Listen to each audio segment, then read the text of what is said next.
This is not just a cricket controversy. This is a stress test for international sport itself. Pakistan is threatening to boycott a World Cup match. Bangladesh has already walked out of the tournament, and the ICC is now stuck between enforcing rules or yielding to pressure. India, meanwhile, has taken a position that doesn't make headlines, but quietly exposes everyone else. India showed up. India followed the rules. India said, "We're ready to play." So today, let's cut through the outrage, the politics, and the noise, and ask the uncomfortable question. Is this really about security and fairness? Or is this about leverage, attention, and power? Here are the undisputed facts. The India versus Pakistan T20 World Cup match is scheduled for February 15th in Colombo. Pakistan's government issued a directive advising a boycott of the match. The Pakistan Cricket Board approached the International Cricket Council seeking deliberations. India confirmed it will travel and is prepared to play as scheduled. The ICC has now asked Pakistan to formally justify its position, not with statements, but with documentation. That distinction matters more than people realize. To understand this controversy, we need to rewind. The first domino was Bangladesh. The Bangladesh Cricket Board raised security concerns and sought changes to its World Cup participation plan. The ICC reviewed the request and concluded there was no verified threat warranting special treatment. And here's the key point. The ICC did not negotiate mid-tournament participation terms. Bangladesh withdrew, and the ICC replaced them, signaling something very important.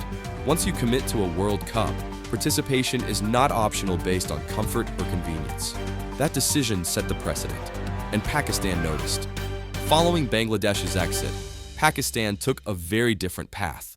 Instead of withdrawing entirely, Pakistan threatened to boycott one match, the match against India. That distinction is critical.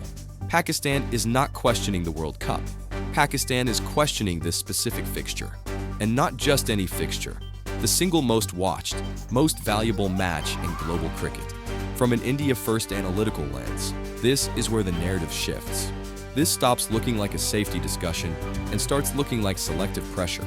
Because if participation were the issue, the entire tournament would be in question, not one opponent. India's stance is quiet, but devastatingly simple. India did not demand venue changes.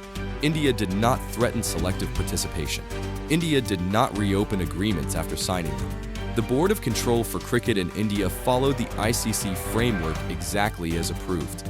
And that matters, because global sport survives on one principle above all else: predictability.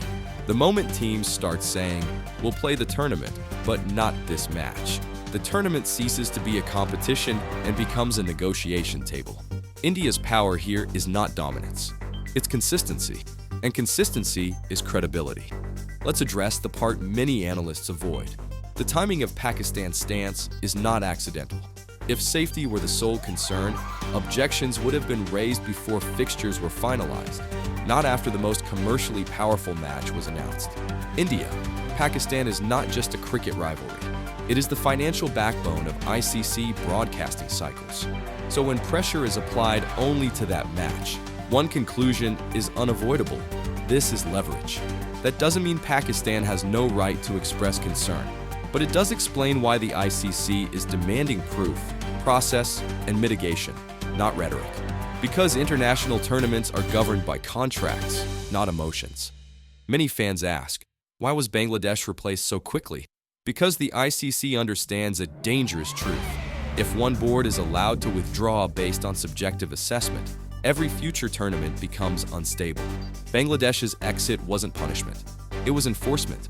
And that enforcement now applies to Pakistan as well. Rules don't change based on the size of a rivalry. Let's talk consequences without drama. One sporting impact. If Pakistan refuses to play, tournament rules allow for forfeiture or points reallocation. India advances.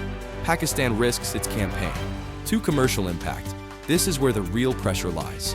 The ICC, not India, takes the biggest financial hit if the match collapses.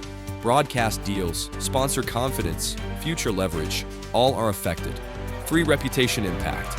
India's global image improves. Ready, compliant, professional. Pakistan's image becomes uncertain, selective, reactive, constrained. This asymmetry matters. Let's be clear. India loses a spectacle, not stature. Pakistan risks points, perception, and precedent. The ICC risks authority, and that's the most dangerous loss of all. This controversy isn't about who shouts loudest. It's about who can afford to stand still while others blink. India has already made its choice. It chose participation over provocation. Now the cricketing world must decide. Do World Cups run on rules or on ultimatums? If Pakistan boycotts, should the ICC award India the match? Or should rules bend to protect the spectacle? Drop your view in the comments. Facts over noise. And if you want more clear-headed breakdowns on global current affairs, power dynamics, and India's position in them, subscribe.